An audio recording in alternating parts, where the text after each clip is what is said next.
A ideia, gente, dessa conversa que a gente vai ter hoje aqui é compartilhar com vocês a experiência que eu tenho clínica, tá? Já de 4 anos e meio trabalhando praticamente só no fluxo digital, fazendo reabilitação oral, tá? A maior parte das reabilitações que eu faço tem também um grande envolvimento estético, por isso o título da palestra.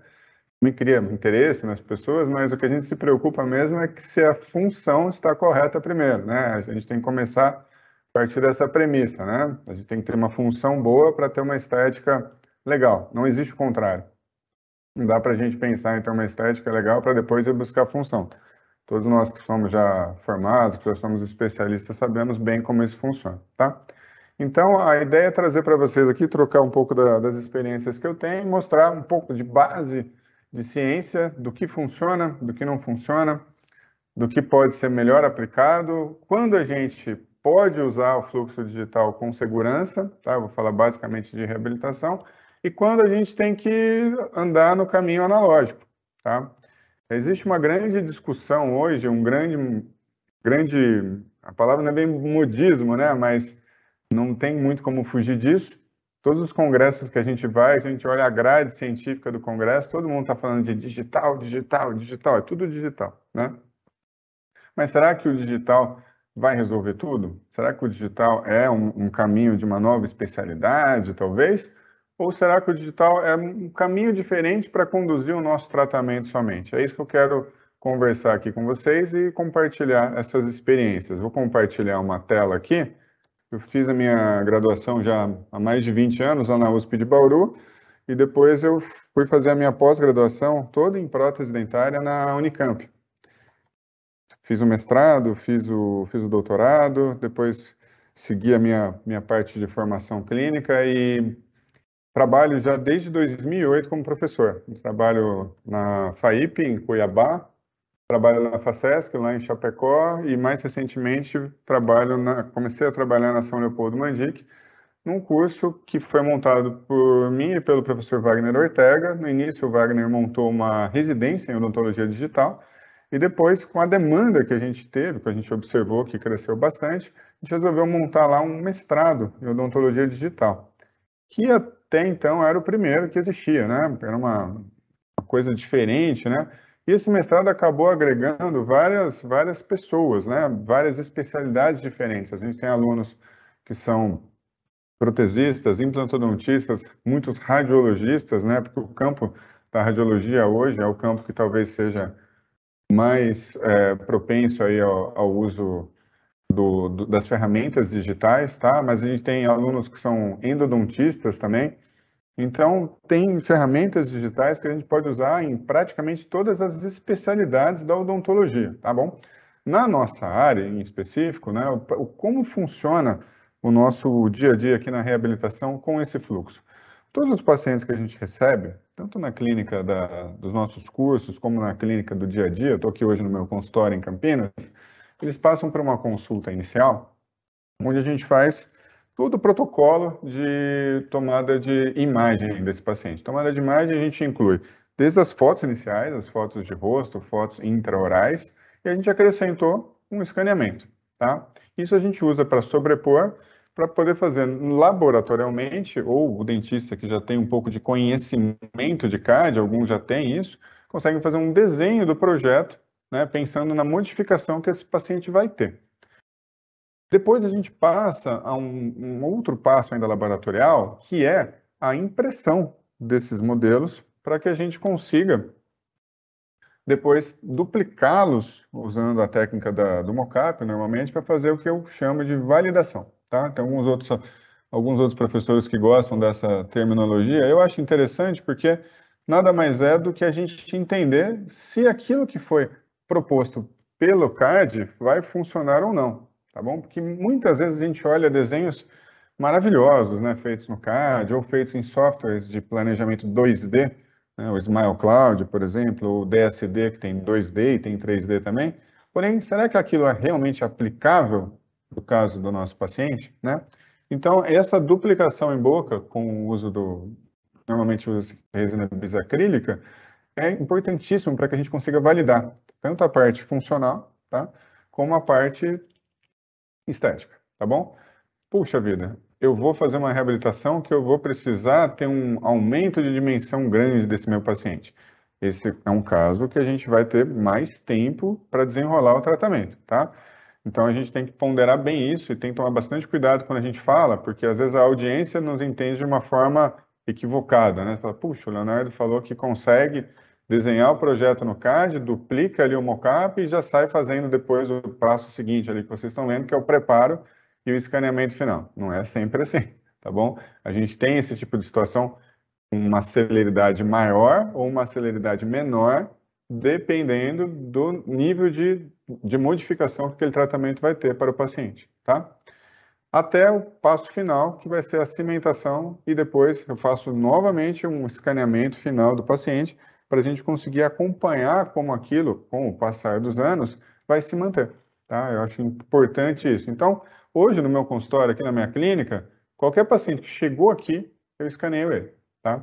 A gente teve uns 5 anos atrás, quando começou aqui no Brasil, né, com essa tecnologia de escaneamento intraoral, né, a gente tinha uma conversa diferente, né, dos vendedores de scanner, vamos chamar assim, que eles falam, doutor, não, o senhor precisa comprar aqui esse sistema do scanner, junto o senhor vai comprar uma fresadora, não vamos falar de nenhuma marca em específica hoje, tá, mas tem mais de uma marca que oferece esse mesmo sistema, né, e o senhor vai economizar muito com o laboratório. Essa era a conversa que os vendedores tinham, né? Hoje em dia a gente sabe que não é nada disso, tá?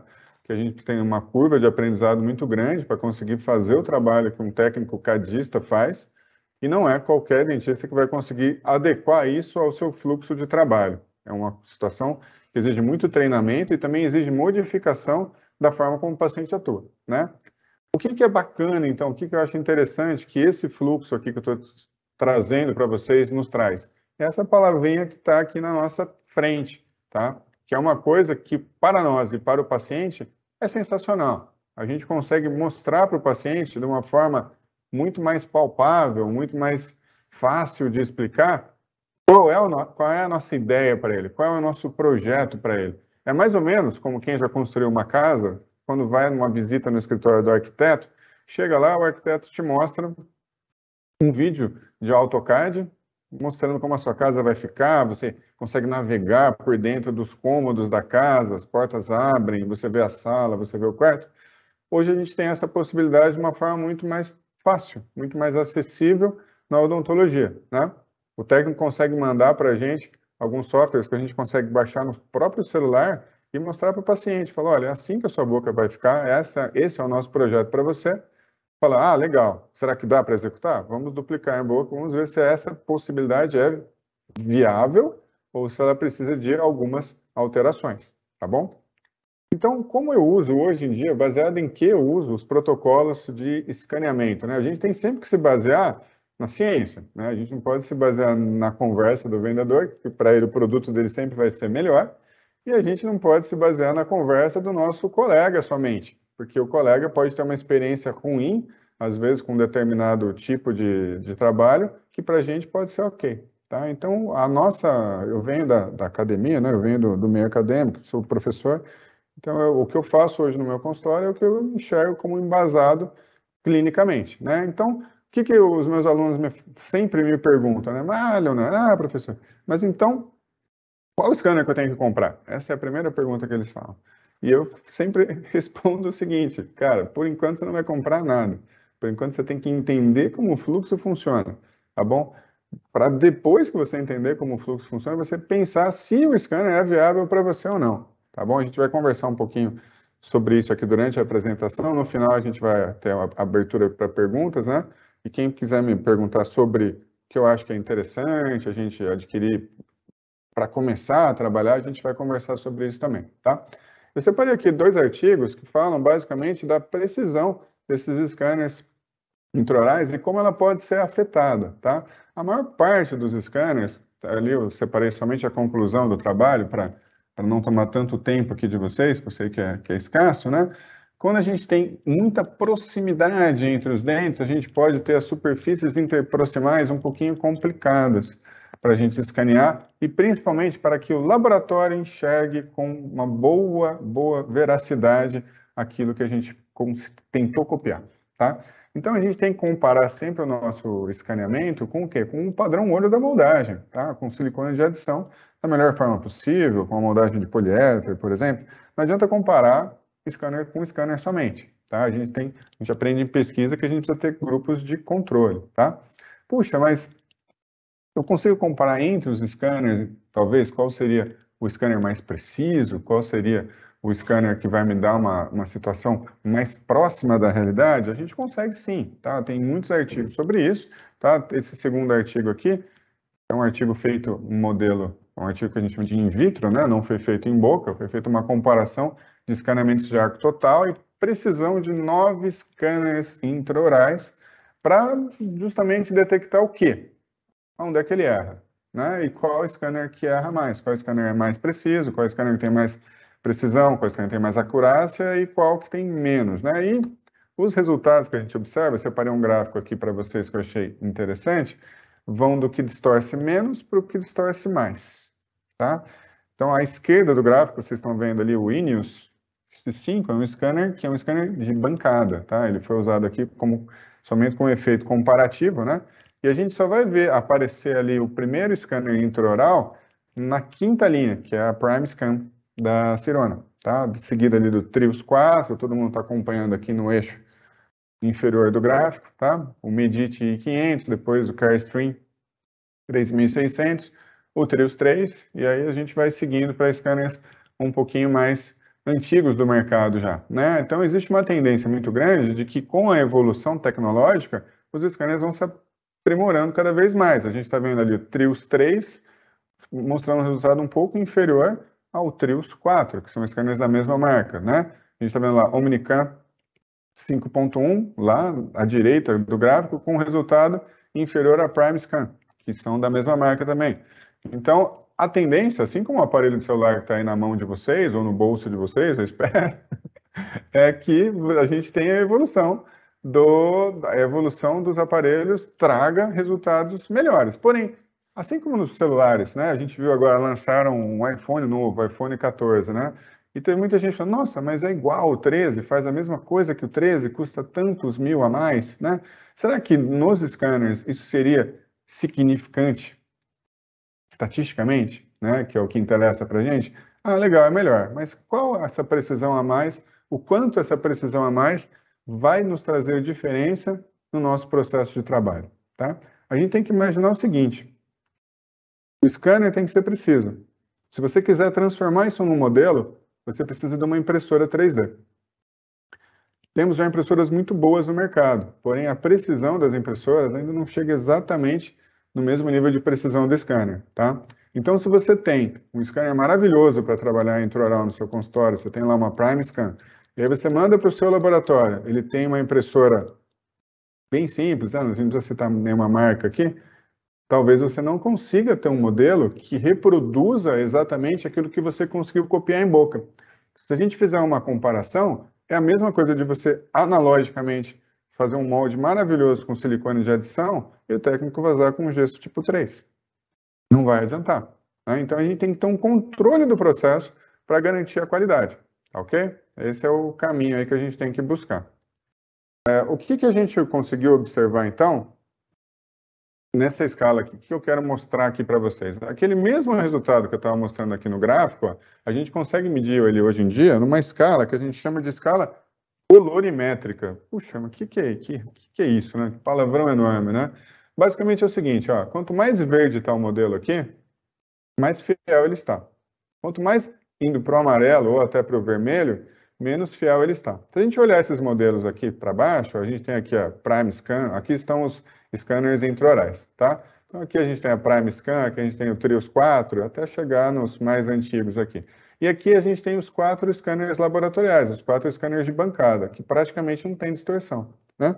Por que é tão mais fácil para o scanner laboratorial trabalhar? Vamos pensar numa situação real. Tá? Puxa vida, ele está escaneando um modelo, né? Não tem saliva, não tem língua mexendo, não tem bochecha, é muito mais simples para ele trabalhar, e ele trabalha de uma forma diferente, é outra tecnologia, tá?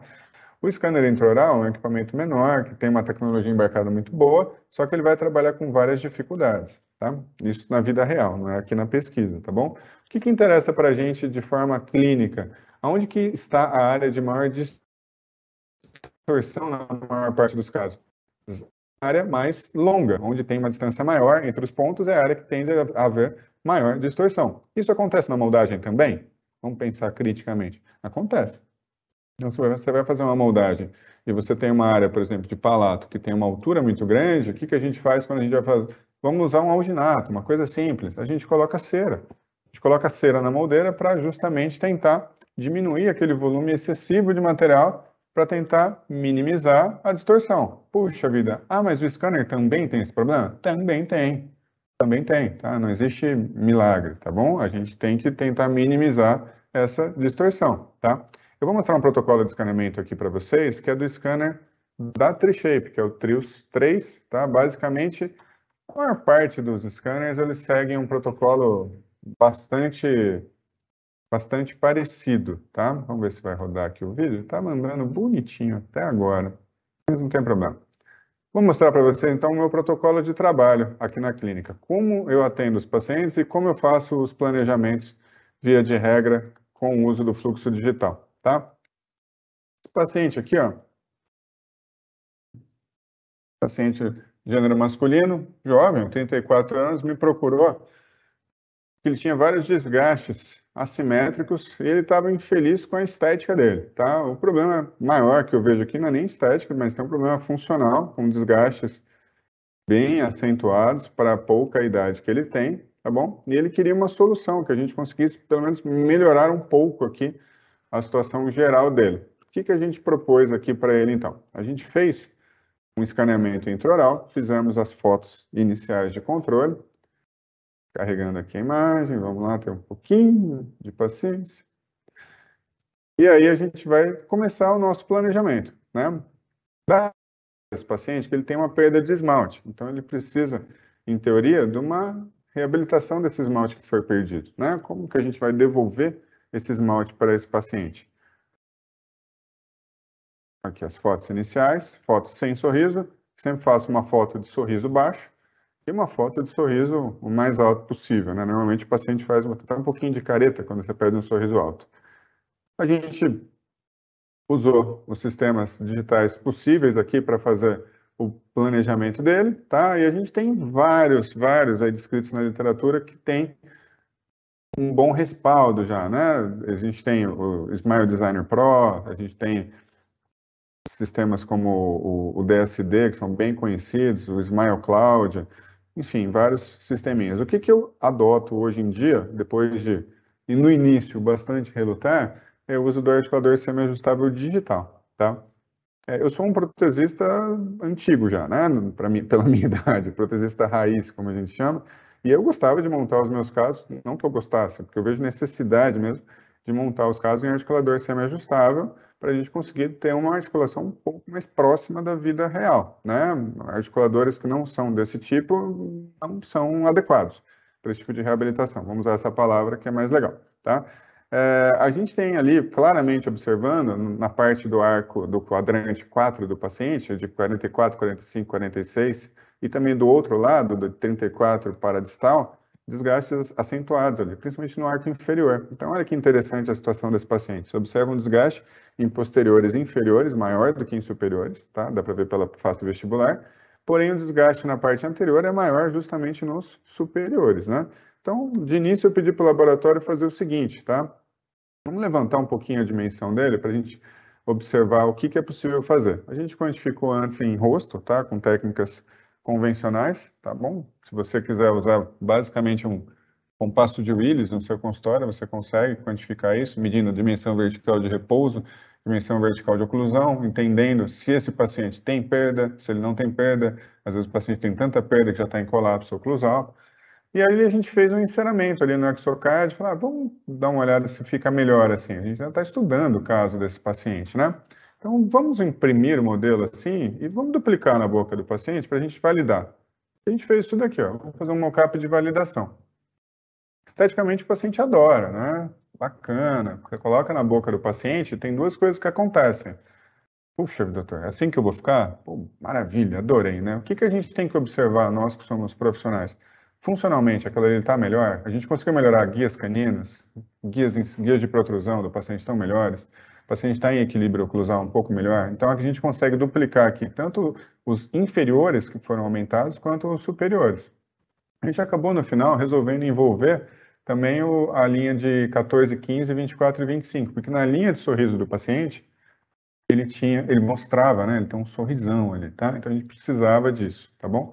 Porém, o que que acontece? Se a gente aumenta essa dimensão desse paciente de uma vez, a gente pode criar algum problema oclusal e articular, até que hoje ele não tem, tá? Então o que que a gente fez aqui? A gente começou fazendo o levante de dimensão leve, tá? A gente fez uma barreira, fez primeiro um ensaio na parte inferior para verificar se ele ia ficar em estabilidade, se ele não ia ter dor, se ele não ia ter nenhum problema articular, nada que fizesse a gente andar para trás, que falasse, puxa, não ficou legal, ele não está se sentindo bem. Deixamos ele algumas semanas com isso inicialmente, tá? Ele ficou bem, estava em equilíbrio, estava se sentindo bem, bem tranquilo, e a gente seguiu o tratamento. Aqui ele com o mocap, uma vista um pouquinho mais aproximada, tem uns excessos ali que depois a gente removeu. E aqui uma comparação para a gente conseguir entender do caminho que ele tinha, tá? Do caminho inicial para a consulta de validação do mockup, tá bom? Se a gente for pensar do ponto de vista de tratamento de uma clínica, né? O que que a gente faz basicamente é avaliar o paciente, tentar definir com base no nosso conhecimento e com base na ciência o que que seria o tratamento melhor para o paciente, né? Eu no consultório costumo fazer esse processo todo e depois passar para o paciente qual é o planejamento dele, consequentemente quais serão os honorários, tá? Isso para quem é dentista e já trabalha nesse fluxo, já sabe que isso melhora bastante a conversão dos seus tratamentos, tá? A gente está trabalhando embasado, está trabalhando dentro da melhor técnica possível e vai ter um resultado melhor para a clínica também, tá? A gente fez laminados na maior parte dos dentes superiores depois como tratamento final, tá? Um laboratório aqui de Campinas que me atende que fez, que trabalha de uma maneira satisfatória, ele queria os dentes só um pouquinho brancos demais, né? A gente fica brigando com o paciente, mas às vezes a gente não consegue. Melhora a vida das pessoas? Puxa, com certeza melhora. E a gente observa, como nesse outro caso aqui que eu vou mostrar, pacientes cada vez mais jovens com esse tipo de situação, com esse tipo de desgaste, esse tipo de desequilíbrio. E esse paciente, embora tivesse esse desgaste todo aqui, ele tinha saído há pouquíssimo tempo de um tratamento ortodôntico, um ortodontista bem bom, bem conceituado aqui da cidade, né? Eu conversei com ele, falei, olha, acho que dá para a gente melhorar essa situação. Propus até ele usar novamente um pouquinho de aparelho para melhorar, mas ele não queria, tá? Então a gente pensou numa situação que a gente pudesse ajudá-lo a resolver isso daqui. Essa era a situação intraoral dele, o escaneamento inicial.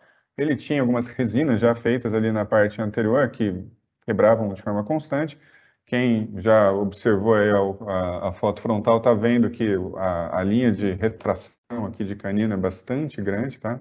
Isso aqui é sugestivo de trauma, a gente sabe disso, tá? Então a gente precisa equilibrar essa oclusão.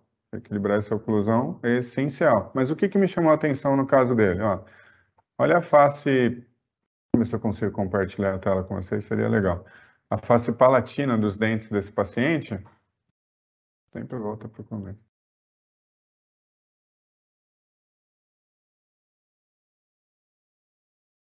A face palatina dos dentes desse paciente aqui, ela apresenta um desgaste muito acentuado, né? Então, a suspeita que eu tive no início foi de erosão. Eu até falei, puxa, será que esse cara tem erosão ácida, tem alguma coisa diferente, né? Aí encaminhei ele até para um gastro, para que ele fizesse uma avaliação. O gastro fez vários exames, falou que não teve nada conclusivo, mas eu não consegui ver nenhuma justificativa. Não tinha uma justificativa oclusal para que ele conseguisse ter tanto desgaste palatino assim, tá? Não pela oclusão que ele tinha no momento, tá bom? A gente propôs então para ele uma solução de reabilitação. Ele tem em alguns dentes a polpa um pouquinho ampla, tá? Isso é sugestivo de que ele tinha já, sugestivo não, ele relatou já que ele tinha bastante sensibilidade em alguns desses dentes, mas o que que era o problema? Se a gente propusesse para esse paciente aqui fazer laminados, cerâmicos, a gente ia ter uma reabilitação somente da face vestibular do dente. Quando no caso desse paciente aqui, o problema estava também na palatina. Então a gente precisava ter um envolvimento do dente como um todo. A gente precisava ter coroas em alguns dentes. Não é comum. Por isso que eu quis trazer aqui para discutir com vocês, tá? A gente fez o mesmo protocolo de montagem em articulador semiajustável digital do exocad. Foi feito um enceramento inicial, fazendo um levantamento de dimensão dele de 1,5 mm, com overlays, tabletops, tem vários nomes hoje em dia, na região posterior, e a gente acabou envolvendo a face vestibular do 15 até o 25, aqui ainda não estava feito até o 25, mas foi feito. E a gente foi validar esse planejamento para verificar se aquilo que a gente tinha desenhado no exocad era viável ou não era viável, tá? Então aqui a gente duplicou o mockup e checou, tá? Melhorou bastante, né? O paciente, como sempre, esteticamente gosta muito, né? A gente tem que entender se funcionalmente aquilo está adequado ou não, tá bom? Ele tinha a indicação aqui, então, de 13 a 23, no nosso caso, a gente optou por fazer coroas para reabilitar também a palatina. Foram feitos os preparos, os escaneamentos, tá? Aqui é a forma do modelo em gesso escaneado, né? E queria bastante compartilhar esse vídeo aqui, vamos ver se vai rodar. Que mostra exatamente como a gente faz a captura desse tipo de... Acho que agora vai, hein? Aqui está mostrando o caso de um dente unitário para ser um pouquinho mais rápido. Basicamente, o que a gente faz para ter uma boa cópia de bordo, tá? Que é a grande briga dos técnicos com os dentistas, né? A gente faz uma técnica de afastamento gengival de duplo fio, tá? A técnica do fio duplo. E essa técnica do fio duplo a gente usa sempre, né? Primeiro um fio um pouco menos calibroso, depois um fio mais calibroso. Aí todo mundo pergunta, mas qual fio que você usa? Depende do fenótipo gengival do paciente, tá? Se você vai fazer um escaneamento de um paciente com a gengiva bem fibrosa, você pode usar, você usaria para moldar, normalmente, eu usaria, né, um fio 00 e um fio 0. Então, esse fio 0, quando eu vou escanear, eu substituo por um fio um degrau acima, um fio número 1, tá? Ah, mas eu vou escanear uma área de vestibular de um 43. Puxa, a gengiva ali é bem fininha, bem delgada, né? Se a gente colocar um fio 1 ali, aquela gengiva vai rasgar, ela não vai voltar nunca mais. Então, a gente tem que afastar a gengiva, não é para descolar a gengiva do paciente, não é cirurgia, tá? Então, a gente tem que usar um fio um pouquinho menos calibroso, começar com um fio 3 zeros, depois um fio 00, e em alguns casos não cabem 2 fios, tá? A gente vai ter que clinicamente ponderar isso, tá bom? Mas é uma minoria. A maior parte dos casos, se você tiver bastante cuidado, você consegue colocar 2 fios. O que é o bacana que eu estou passando esses vídeos aqui, vocês estão vendo, eu cortei o modelo digital, virou um buraco, né? Parece que eu fiz um troquel, depois eu passei o scanner novamente. Primeiro, quando eu cortei, eu removi o bordo. E aí, depois que eu removi o bordo, em boca, eu removi o fio. Tá? Depois que eu removi o fio, eu passei o scanner novamente. E aí ele cria um modelo bem copiado. Isso que vocês estão vendo nesse vídeo de agora, eu estou bloqueando a imagem onde eu quero que não haja mais nenhuma alteração, tá? Esse sisteminha aqui é o sistema do software da Trishape, é o Unite da Trishape. Ele é bem bacana, bem legal para isso, tá? E tinha um defeitinho ali na mesial. Olhem ali que vocês vão ver. Eu queria arrumar esse defeito. Só que eu não queria que mexesse mais no bordo. Por quê? Porque quando eu tiro o fio, essa gengiva já começa a fechar. E ela vai fechando. Se eu passar o scanner novamente, eu não vou ter mais aquela cópia daquela posição gengival que eu tinha logo que eu removi o fio. Basicamente é isso, tá?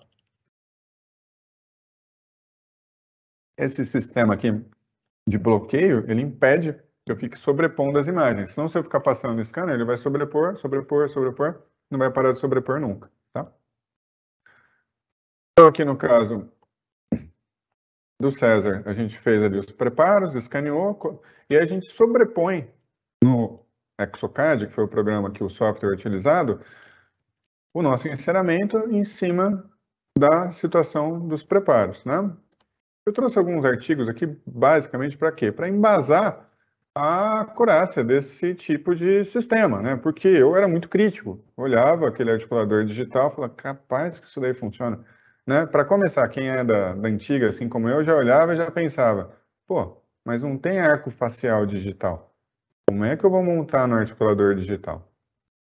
E aí isso cai numa discussão bem complicada, né? Hoje em dia tem vários professores aí de bastante renome que não usam praticamente arco facial, tá? Eu não vou entrar nessa seara, mas que é polêmica demais, tá bom? Mas quando a gente observa que existem alterações de plano maxilar muito grandes, puxa vida, eu acho que o arco facial ainda é interessante. Aí talvez seja o caso de pensar até numa moldagem, numa montagem de arco facial analógico, tá? Agora, quando a gente não tem isso, a gente consegue montar de uma forma bem interessante no articulador digital, tá? A gente tem vários trabalhos na literatura que mostram que, comparando a montagem digital com a montagem real, com a montagem analógica, a gente não tem estatísticas muito diferentes, né? Então, estatisticamente, não seria significante essa diferença. E, para mim, isso é legal. Para mim, isso é bem interessante, tá? Aqui a gente tem uma progressão do caso do paciente até a cimentação ali das peças, tá? A gente acabou fazendo de 17 até 27 a reabilitação dele, tá bom? A parte inferior não foi trabalhada, tá? E ele usa religiosamente uma placa estabilizadora para que ele tente manter do jeito que está, tá? A minha preocupação aqui com ele é aonde agora? É no antagonista, né? O antagonista é esmalte, tá? A gente sabe que a dureza desse material, ela tem que ser bem controlada, bem trabalhada e a oclusão tem que ser muito bem ajustada para que a gente não gere problemas aí, tá bom? Essa aqui é a foto final do nosso paciente, a evolução do caso, tá? É bastante legal, né? O paciente gosta muito de ver. E aí a gente começou a ver alguns outros casos, né? Que a gente tinha situações, puxa, tá funcionando, vamos usar mais esse sistema digital. Pacientes que tinham facetas em resina aqui, como essa senhora, uma jovem senhora, um manchamento muito severo, provavelmente de uma causa medicamentosa, né?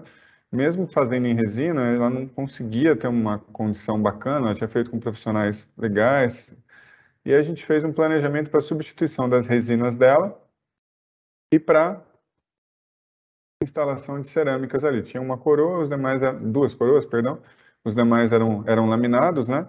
E a gente vai ver aqui como o substrato dela era muito escurecido. Para vocês terem ideia, quando o laboratório me perguntou que cor é o substrato, doutor, eu falei, cara, não tem na escala.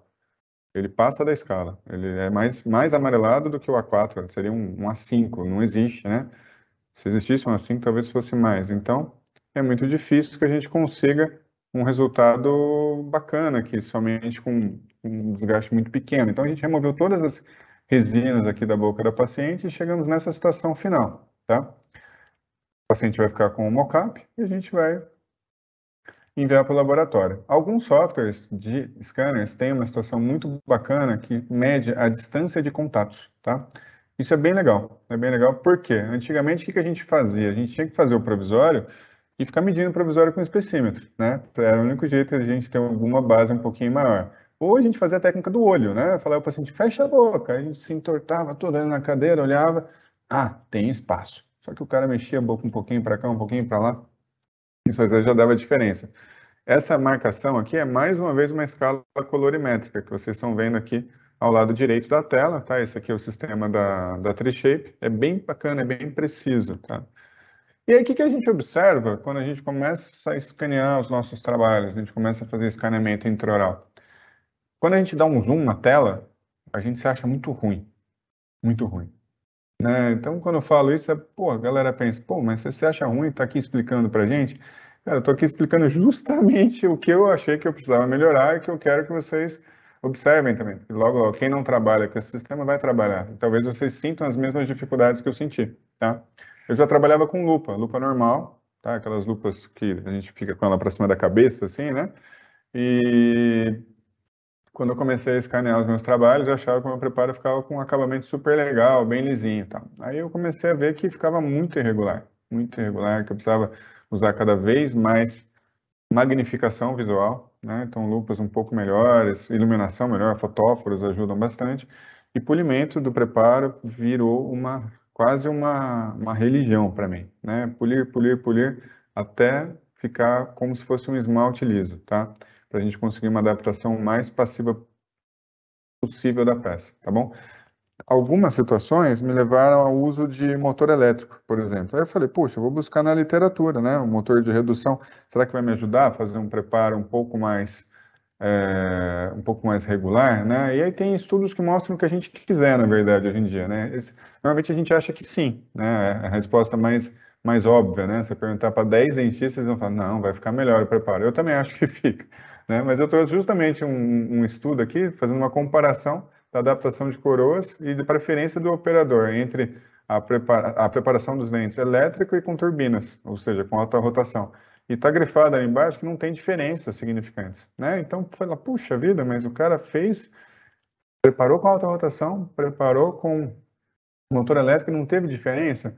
Na verdade, eu acho que a diferença maior está na fresa que a gente utiliza, na broca que a gente utiliza, tá? Para caso de laminado, basicamente hoje em dia, eu quase não uso granulação normal de broca, só a partir das FFF, tá?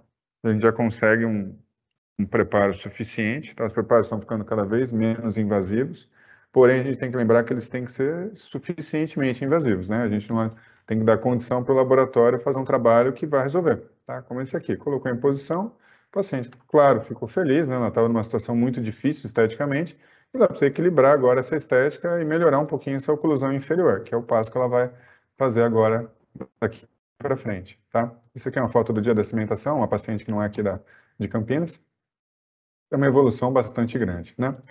E quando que a gente não consegue usar o scanner? Puxa vida, a gente foi lá, investiu uma grana, investiu tempo de treinamento, investe conhecimento, e aí o paciente chega, puxa, um dente quebrado assim. Ele fala, por que aconteceu com o dente desse rapaz? E a gente vê na tomografia, ó, que a gente tem uma situação.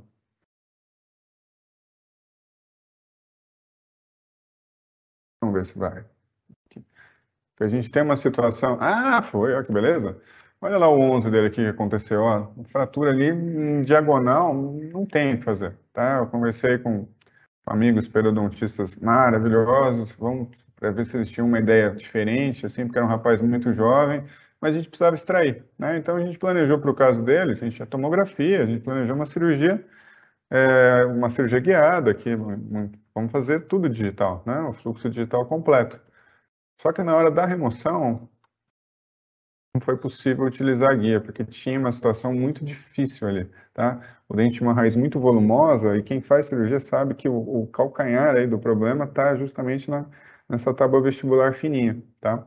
Então a gente conseguiu fazer uma recuperação óssea dele ali, tá? Com biomaterial, com um pouquinho de PRF, mas já foi possível instalar um implante, ele tinha osso para isso, tá? E a gente fez a instalação do implante. O que que aconteceu? O implante ficou fundo? Pô, ficou muito fundo, né? E aí a gente tem uma área de transmucoso muito grande. E quem já trabalha um pouquinho com escaneamento sabe que esse artigo aqui é bem bacana para isso, que uma das coisas que mais influencia a acurácia, a precisão ali do escaneamento é a profundidade do implante, tá? Por quê? Porque a gente vai usar para escanear um implante uma pecinha chamada Scambari. Nada mais é do que um transfer digital, tá? Ele tem que ficar totalmente visível. A maior parte desses escambares tem 10 milímetros.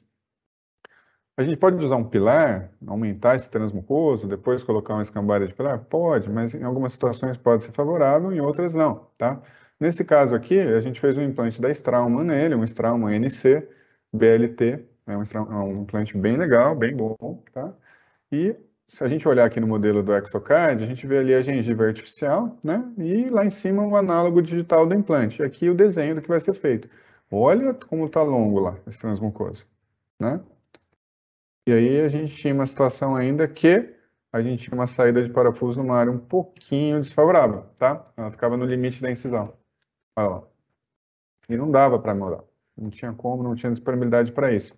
Fazendo uma medida, ó, a gente tinha quase 9,9 de distância da base do implante, né, do cone moist ali, até o limite da base gengival do paciente, que já tinha sido trabalhado com enxerto e assim vai. É seguro fazer um escaneamento aqui? Não é, não vai dar, não vai rolar, não vai ter segurança para isso. Aliás, ouso dizer que é difícil até fazer uma moldagem, porque fui eu que fiz, eu sei como é complicado. A gente coloca o transfer e ele praticamente some ali, tá? Mas a gente conseguiu fazer uma moldagem fiel e a gente foi executar a peça, fez ali um íon personalizado em zircônio, e o laboratório fez um 11 tentando imitar o 21. A gente vai falar um pouquinho sobre esse tentando imitar, que antigamente o técnico ficava no olho ali, né, copiando. Hoje em dia a gente tem uma tecnologia um pouco melhor que permite que a gente faça cópias, que a gente chama de cópias biogenéricas, tá? Então fala, puxa, o que que é isso, Panzas? O que que você está inventando aí? Eu não estou inventando nada, a gente tem embasamento para isso já, tá? E aqui, ó, ele voltou 2 anos depois. Quando ele voltou 2 anos depois, estava melhor do que estava quando eu cimentei, eu achei. E ele voltou, não para fazer um controle normal, mas ele voltou contando que ele estava jogando beach tênis com o irmão, e o irmão bateu a raquete no dente dele. Eu falei, cara, pelo amor de Deus, não aconteceu nada aí, né? Ah, não sei, eu vim para você ver se está tudo bem. Graças a Deus tá. Falei, vamos aproveitar, vamos fazer uma foto que tá bonita. A gente guardou a foto aqui, tá? E esse outro caso aqui, ó. A paciente, 44 anos, mulher, ela compareceu aqui na clínica, né? E um diagnóstico de fratura, ó. Tomografia já tudo bonitinho dos dois centrais. Olha essa imagem da direita aqui, o núcleo está completamente fora ali já, né? Por causa da fratura, tá? Então a gente planejou fazer a remoção do 11 e do 21 e fazer a instalação dos implantes, tá? Na época, essa tomografia que ela tinha não era uma tomografia que tinha um DICOM. DICOM é a extensão da tomografia, adequado para que a gente fizesse um planejamento para guiada, tá? Então, a gente acabou fazendo a mão livre, a cirurgia, e a gente conseguiu remover os dentes, instalar os implantes e já provisionalizar de uma forma que a gente conseguisse já manter esse arco gengival dela ali, tá? A gente optou por manter unido para criar um pouquinho de papila com mais controle, tá? E ali a posição dos implantes já escaneados. No caso dela, eu resolvi escanear porque a gente tinha altura suficiente para isso, né? O Scambari, né? O transfer digital não ficava tão enterrado dentro da gengiva, tanto lá transmucoso, lá dentro, né?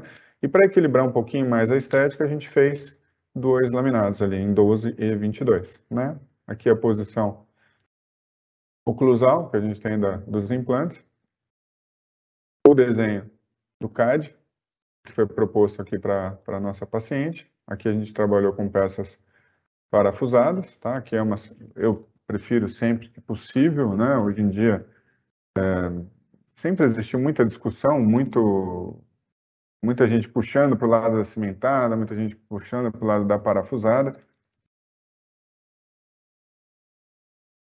Mas eu acredito que a gente trabalha com peça sobre implante, a gente tem uma chance muito grande de não colocar cimento na boca do paciente. E qualquer cimento que a gente vai utilizar, por melhor que seja, ele tem algum grauzinho de toxicidade. Então, se a gente puder não usar cimento, melhor será. Peças parafusadas não usam cimento, tá? Elas servem para isso. Fora que elas têm uma reversibilidade muito melhor. Se a gente algum dia tiver algum probleminha, a gente tem uma chance muito melhor de resolver sem ficar com mais cabelos brancos, tá? Tá carregando aqui, a gente já vai ver como é que ficou a finalização do caso aqui da paciente.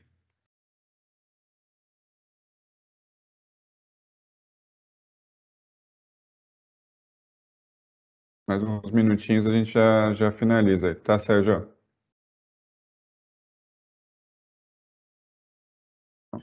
Tranquilo, fica à vontade, viu, doutor? Fica à vontade.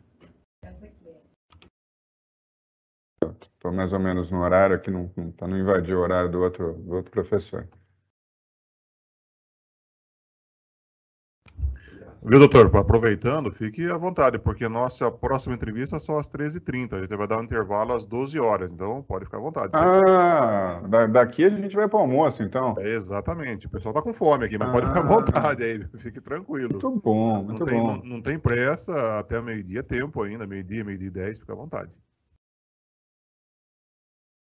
Estudava em Piracicaba, a gente gostava de almoçar lá na Exalc.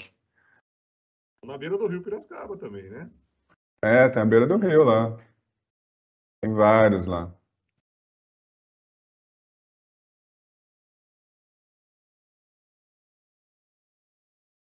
Puxa vida, não quer carregar aqui? Que coisa estranha.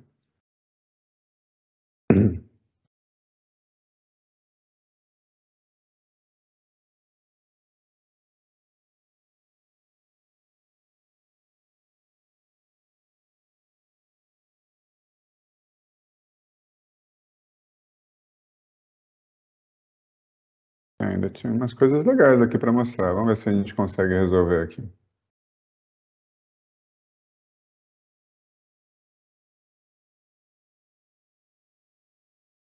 Aqui tá normal. Estranho.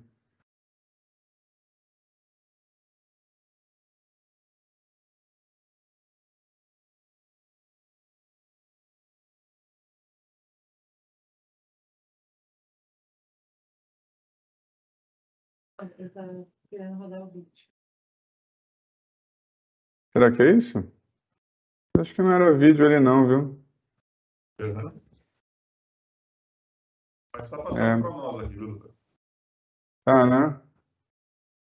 A gente tá vendo a tela grande e as telas menores do lado, né? Agora é que o senhor acho que queria mostrar alguns pontos específicos, né? É, exatamente. Eu queria terminar de mostrar o caso dela aqui. Puxa, ficou tão legal o resultado final. É justamente o slide que não, por algum motivo, Não tá aparecendo, né? não está aparecendo. É esse aqui, ó, é o slide 75. É o depois desse aqui. Puxa, que chato.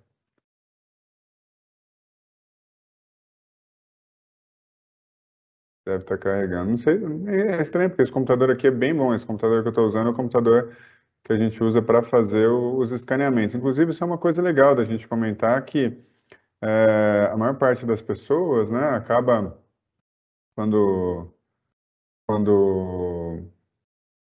compra um scanner, ela esquece de pensar que ela vai precisar comprar também um bom computador, um bom notebook para rodar esse sistema, porque não é qualquer computador que vai rodar de uma forma legal, tá? Esses computadores exigem um investimento um pouquinho maior, tá? A gente não consegue, com qualquer tipo de notebook, rodar uma boa apresentação. Está aparecendo aí para vocês?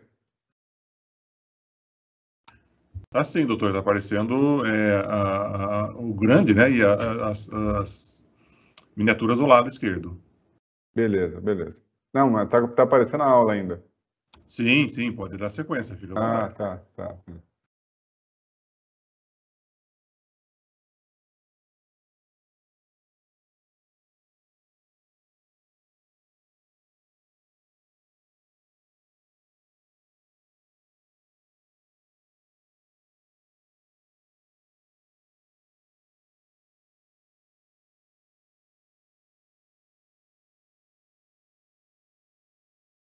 Bom, vamos voltar aqui. Voltei a aparecer eu na tela. Você consegue colocar de volta aí, Sérgio? Não apareceu ainda para mim o compartilhamento, doutor. Eu preciso que o senhor compartilhe novamente, que daí eu já subo aqui. Não, agora acho que vai rolar aqui. Vamos ver. Acho que agora abriu tudo geral. Pronto, abriu. Agora foi. Pronto. Então a gente conseguiu aqui o resultado final da nossa paciente, cara.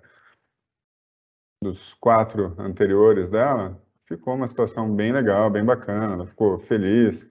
A gente tem uma situação de dentes com cor de dente aqui, né? Uma cor natural que ela queria, tá?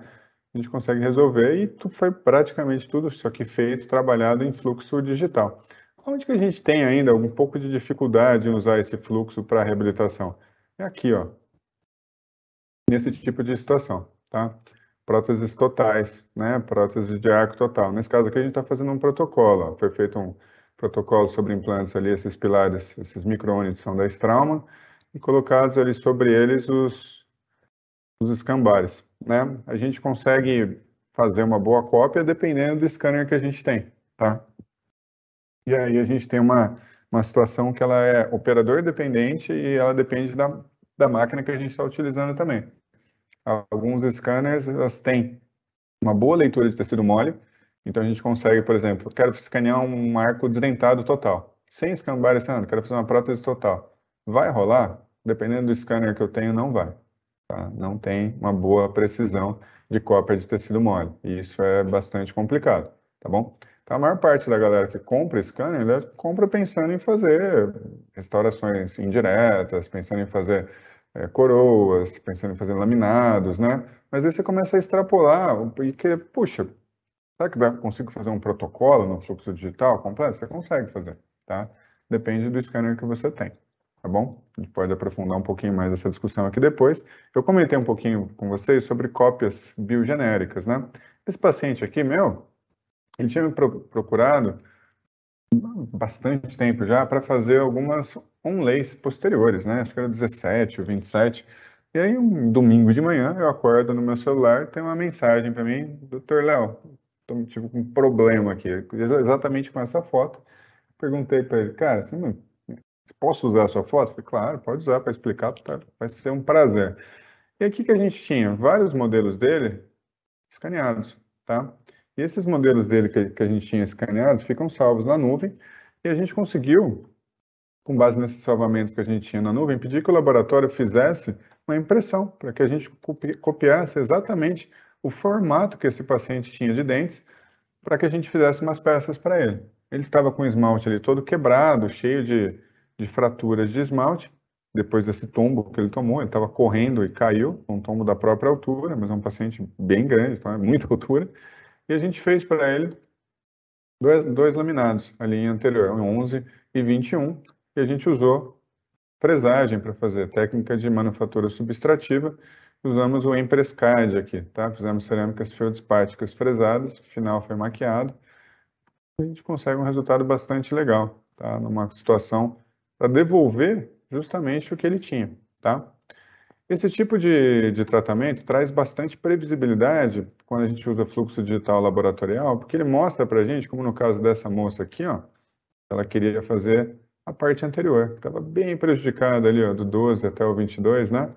A foto intraoral dela mostrava uma situação gengival ali também que a gente precisava reverter antes, a gente fez essa reversão, tá? Mas essas resinas aqui que existiam, né, na boca da paciente, já estavam com uma situação muito difícil.